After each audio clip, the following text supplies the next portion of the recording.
Naputol po yung una kong live. Bigla lang siyang nawala. Anyway, ito na po yung part 2. Pasensya na po, ganyan talaga pag nagla-live. Minsan po napuputol po siya. Okay. Tulad lang sinabi ko kanina, yung handaan. Na may mga pagkakataon din na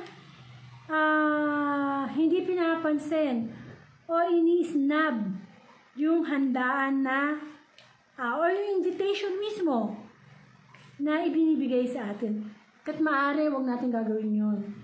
Yung inibitahan ka na, pinuntahan ka na sa bahay, pagkatapos, sabi mo, ay, ayoko, or hindi man diretso na ayoko, may pupuntahan ako sa araw na yan, may mahalaga akong gagawin sa araw na yan, ay, hindi ako pwede. Hindi mo lang diretso na sa loob-loob mo na ayaw mo talaga. Pero tulad ng sinabi ko na, napaka-importante na sa dinami-dami na pwede niyang imbitahan, ikaw ang napili para makapunta at makasalo sa memories na gagawin niya sa handaan na yon. Kung ano man yun, kung kasal man yun, birthday or anything. So, parang yung gospel natin ngayon. So, ang gospel natin ngayon ay tungkol sa talinghaga ng malaking handaan. So, balikan po natin yung gospel natin ngayon. Sinabi po na sinabi ng isang kasalo doon kay Jesus na pinagpala ang makakasalo sa hapag ng kaharian ng Diyos. So, sino man na tao ang tunay na naglilingkod, nagmamahal sa Diyos, mapalad sapagkat sa kaharian ng Diyos, makakasalo natin ang Panginoon. Kumbaga, lagi na. Wala nang problema, wala nang sakit, sa kabilang buhay, sa kalangitan na kung saan, makakasalo natin ang Panginoon. Kaya matatawag tayong mapalad. Kaya yun ang pagkamisiin natin araw-araw. Ang makasalo ang Diyos sa kanyang kaharian. Kaya ang sabi ng Panginoong Hesus, nagkwento siya ng isang talinghaga na meron daw pong isang lalaki na naganda ng napakalaking piging o salo-salo. At marami siyang inimbita. Maaaring hindi lang 100 guests, hindi lang 20 guests. Basta walang binigay ng number, pero maraming imbita itong tao na to. So just imagine kung gaano kayaman itong tao na to sa talinghaga dahil napakarami niya imbita eh. At nang dumating na yung date ng handaan, na kung saan na-expect ng lalaki na naghanda na darating yung mga binigyan niya na invitation, kaso wala walang dumating. Kaya sinabi nung taong naghanda, inutusan niya kanyang mga alipin.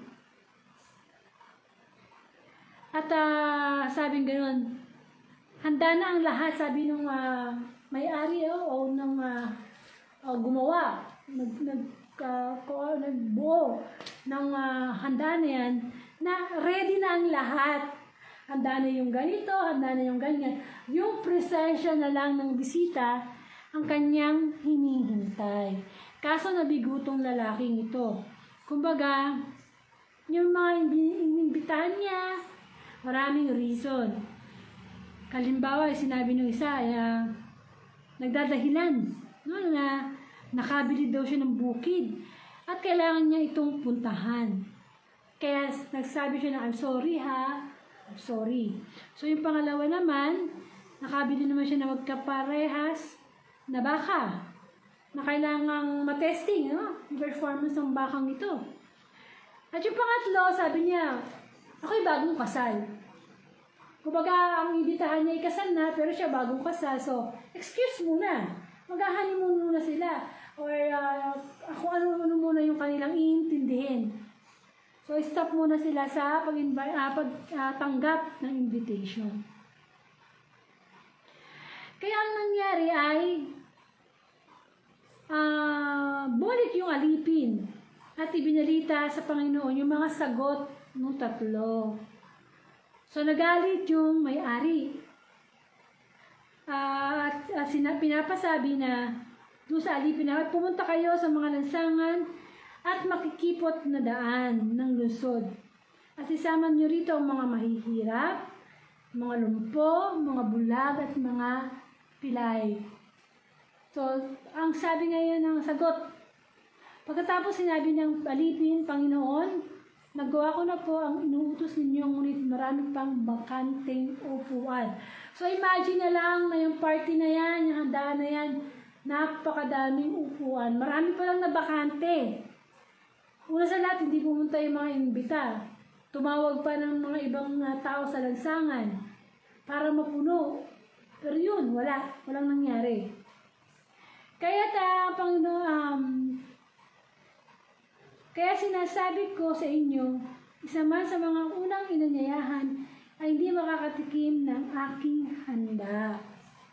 So meron pala talagang particular na pinili yung lalaki na iimbitahin. Kung sabi ko nga kanina, 100 guests, pwede lang na mag-cater, pero hindi pala 100 ang dumating. Kakaunti. Maaaring sa 100 yung inimbita, baka may 10 lang yung nagseryoso sa imbitasyon. Amen? So, kaya sabi ng Panginoon, hindi kayo makakatikim ng aking handa. Ano ba yung handa na sinasabi dyan? Kung sasabihin ko ito, transfer natin sa spiritual na papaliwanag, ang Panginoon ay lagi naghahanda. Kasi nga, meron tayong tinatawag na physical food and spiritual food. Yung physical food, pinoprovide natin yan everyday, naglilinis, kumakain, nagtatrabaho, para tayo may makain, para tayo hindi magkasakit. Which is hindi naman masama. Nagiging masama lamang kapag yung pangalawang handa ng Diyos ay hindi natin ginagawa. Kaya sabi ng Panginoon, hindi niyo matitingman ang handa ko. Kamukha nito ngayon sa online. Ito pa isang paghahanda ng Panginoon sa kanyang mga salita online. Ang tanong, tayo ba'y nakakakain ng kanyang mga salita? O binabaliwala lang natin? Amen? So, sa ating pong buhay, ganyan ang ginagawa ng Diyos. Yung mga napapanood natin sa YouTube na Everyday Gospel, yung Mass sa simbahan, araw-araw, morning Mass, araw-araw yan, hindi lang linggo, kundi Monday to Saturday, at yung linggo, yung talagang pinakasimba na dapat natin ginagawa. Kasi nga, ay na araw na tayong pagod sa trabaho, pati ba naman isang araw ipagkakaloob natin sa Diyos, ipagkakait natin. Siyempre hindi.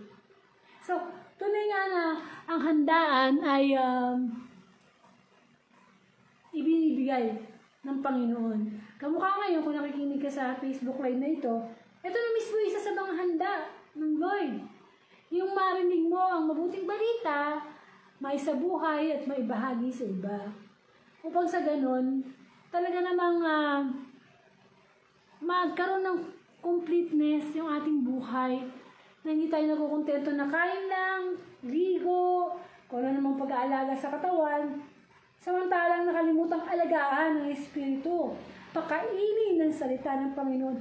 Yan yung everyday na inahain sa atin ng online piging na ito. Araw-araw may party, araw-araw may handa sa Facebook Live. Pero ang tanong, kakaroon ba tayo ng interes? Napupukaw ba yung pagkugutom nating spiritual?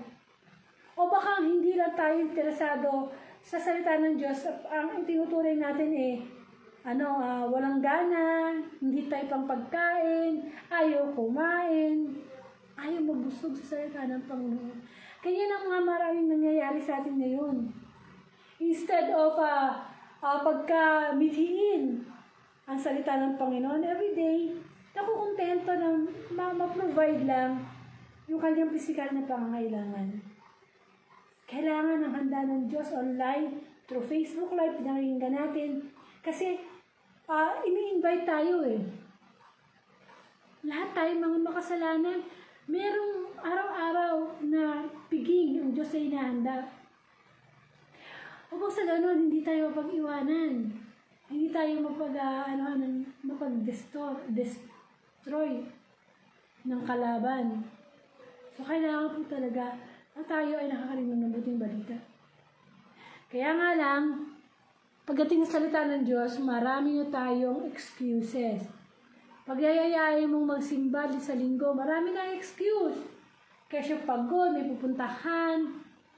Amen? O kaya, pag iniyayahan mo makinig sa salita ng Diyos sa mga prayer meeting, marami pa rin excuse. Ay, hindi ako pwede. Hindi ako pwede dyan. Ganito na akong sektor. Amen? O kaya, buti po tayo ng tao na meron tayong mga inisip na bagong negosyo, bagong ganito, bagong pagkakakitaan. Wala tayong panahon sa salita ng Panginoon kasi sasabihin natin, walang pera dyan. Walang pera dyan, so bakit ako magtsatsaga dyan? Amen?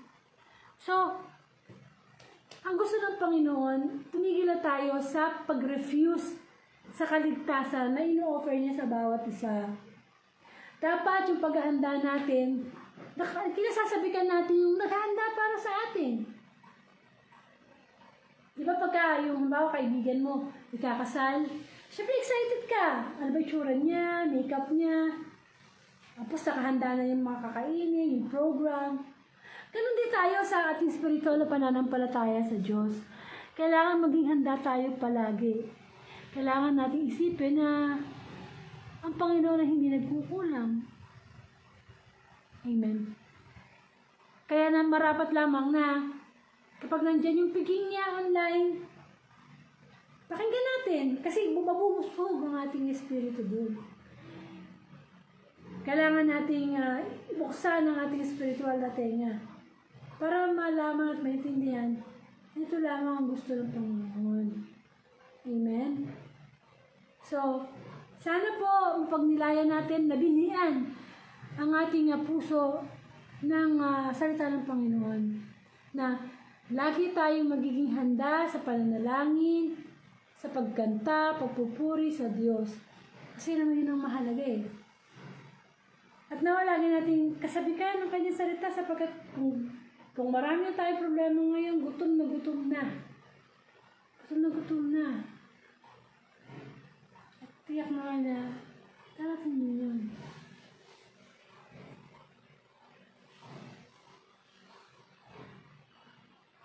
Sa buhay natin pananampalataya, paano kung bigla na lang dumating ang Panginoong Hesus na parang magnanakaw at hindi tayo nakahanda? Samantalang, siya, lagi niya tayong pinaghahanda, lagi niya tayong binibigyan ng mga pagpapala, ng mga blessing. Lagi niya inahanda na maging ligtas tayo sa daan. Inahanda niya yung mga kailangan natin para sa ating pamilya. Ang daming handa ni Lord na dapat ipagpasalamat natin sa araw-araw. Pero ang nangyayari, tanggap lang tayong tanggap, hindi tayo nagpapasalamat sa Diyos. Hindi natin pinasasalamatan yung pinagmulan ng biyaya mula sa Panginoon. Kasi sa talinghaga, darating at darating eh. Ang pagkakataon talaga eh, na kailangan talaga natin magdesisyon. Magdesisyon na sumama tayo sa God's family, masabik tayo sa pagkain ng spiritual nating pagkain, sapagkat malaki ang tulong ito. Ang salita ng Diyos parang maintenance yan. Nagme-maintenance ka sa high blood, sa diabetes. Kaya din dapat ang salita ng Panginoon. Mini-maintain natin. Hindi natin pinababayaan na mabaliwala. Kaya kailangan lamang na patuloy nating isipin na ang Panginoon talaga hindi siya nagbabago. Kahit na kinakalimutan natin siya, hindi tayo nagdadasal sa Kanya, kahit na makasalanan tayo, paulit-ulit tayo sa pagbalik ng kalooban natin, lagi pa rin siyang merong handa para tayo ay matauhan, lagi siyang may handa, may regalo, may pagkain spiritual, para ma-realize natin na hindi lang tayo sa tinapay nabubuhay, kundi sa bawat salitang namumutawi mula sa bibig ng Diyos. Amen. Yun naman ang pinakamahalaga eh. Akala kasi natin sa bawat araw, ay nakakain na ako. Tapos na, busog ako 3 beses sa araw. Hindi lang yun eh. Maaaring buhay tayo pisikal pero patay spiritual. Sapagkat hindi natin pinaghahandaan yung dapat natin paghandaan. Kasi sa salita ng Panginoon. Ang mga katawang lupa natin, kahit anong mga pagkain na kainin natin sa handaan, whatever, kahit mag-sharon pa tayo dyan ng handa, hinarating din talaga ang ating kamatayan.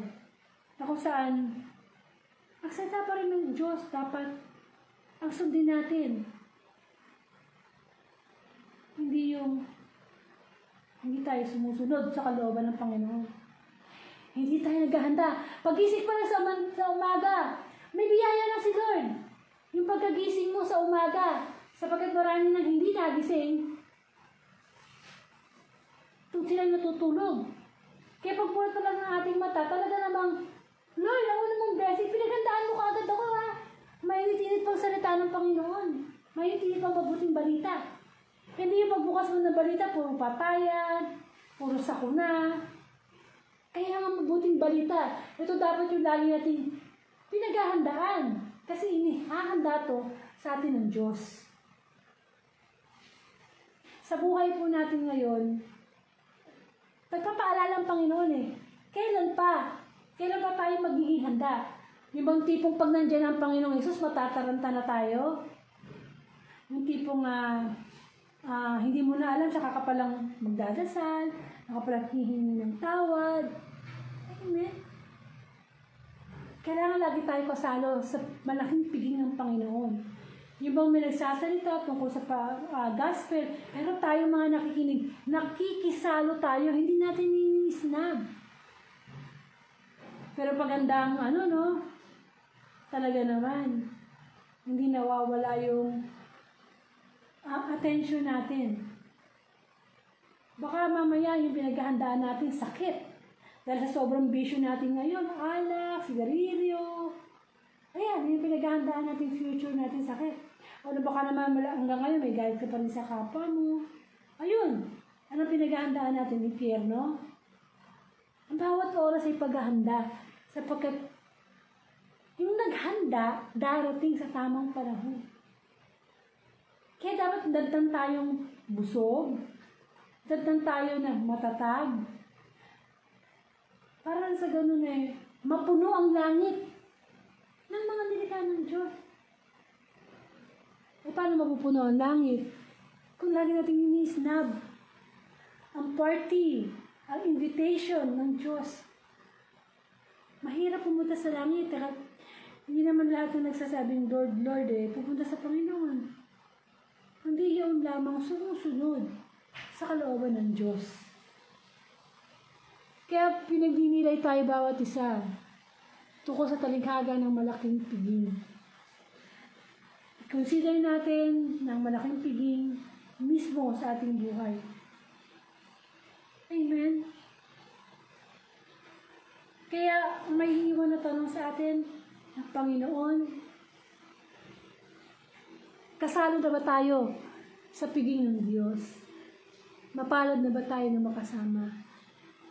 Upang sa ganun, ma-realize natin na, oo nga, kailangan ko ang Panginoon.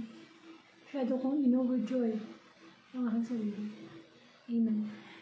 So, magkaroon po tayo ng closing prayer.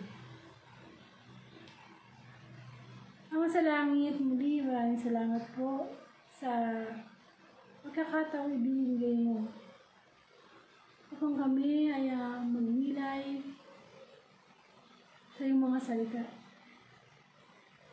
Ang kabutihan mo, Panginoon, ang lagi namin isipin. Hindi ka nagpabaya sa iyong handaan. Maka-attend kami, Panginoon, di lang physical, kundi spiritual na handaan. Ang aming ipunin, ipanalangin. Sana, sa muli mo pagbabalik, nakanda kami, na binigyan ka namin ng puwang sa aming puso. Upang sa ganun manamnam namin ang bawat salita na nagmumula sa iyo. Maging kalakasan namin ang mga salita ng Diyos. At may bahagi namin ito sa iba. Sapagkat ito naman talaga ang ibig mo, Panginoon. Maraming pong salamat ang aming papupuri sa iyo, sa dakilang Diyos. Ama namin, sumasalangit ka, sambahin ang ngalan mo, sa amin ang kaharian mo, sundin ang loob mo din sa para sa langit. Diyan kami ng aming kanin sa araw-araw. Tawarin mo kami sa aming mga sala.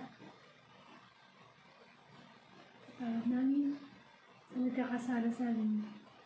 Kung kami pa ito ng tukso, diyan mo kami sa masama. Amen. Sa ngalang Ma, Anak, at Espiritu Santo. Amen. Puri ng Panginoon. Muli, inimbitahan ko po kayong makinig ng Word of God, Daily Gospel. Punta na po kayo sa Facebook account ko or sa YouTube account. Pero mas updated yung mga Facebook Live. Minsan hindi ako agad nakakapag-upload sa YouTube. So, dito po kayo sa Facebook ko.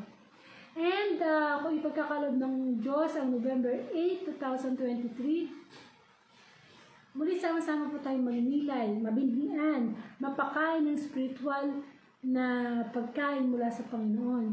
Sapagkat hindi lamang sa tinapay na bubuhay ang tao, kundi sa bawat salita ng namumutawi sa bibig ng Diyos. Maraming pong salamat, and to God be the glory.